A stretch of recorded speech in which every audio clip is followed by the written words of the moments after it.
Eny ary, ho an'ny lehilahy hoe zay kamo zay hampiasa kapaoty tsy mety aminay zany, ohatrany tsara ihany lay ohatrany tsy mety lay mihinana amam-bolony fa ahora mihitsy zany.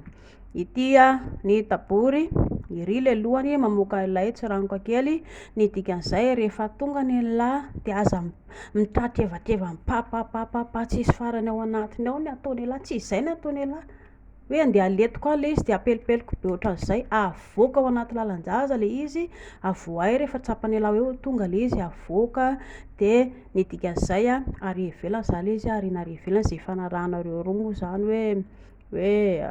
hoe madama ve mety sao de hoe hihinana le izy na koa ohatra hoe ariana ary ivelany zay ifanarahanareo anankiroa, izay no vahaolana, rehefa manatsoaka le izy koa tonga de atao hoe bah, tsy atao an'izay fa somary avoaka le izy, avoaka tsy moramora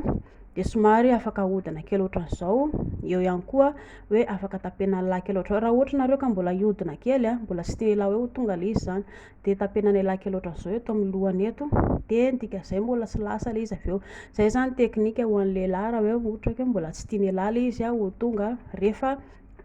mbola te hanala azy lahy,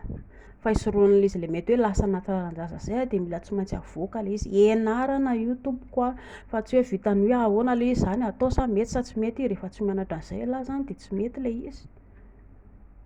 Tsy reraka ako manoro fa ny fanabeazana azy na de natokana ho an'ny vehivavy ilay tsy mieritreritra niteraka intsony de tsy manana olana intsony ndry aveo, fa raha vehivavy célibataire mbola tsy mieritreritra niteraka no mampiasa an'io fanabeazana azy an'io hitandry tsara, fa rehefa teraka ndry sarotsarotra amindry no bevoka de lasa saritaka aminareo anankiroa aveo,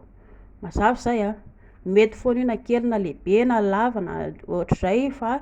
ny tanjona fotsiny de atao izay ifanomezana fahafaham-po ho anareo anankiroa, za tsy reraka manoro ny lehilahy rehefa le hoe mampiditra ialahy tsy bababababa tsy izay, ataovy am'le manaraka sisitsisiny iny le izy, afaka ahodikodina manao tandremo ohatran'izao, atao manarakaraka le sisiny ohatr'izao, tsy voatery ampidirina daholo fa ampiana ambiny kely eto amin'ny sisiny eto de ho hitan'ny lahy tsara fa mahazo aina ikala princesse,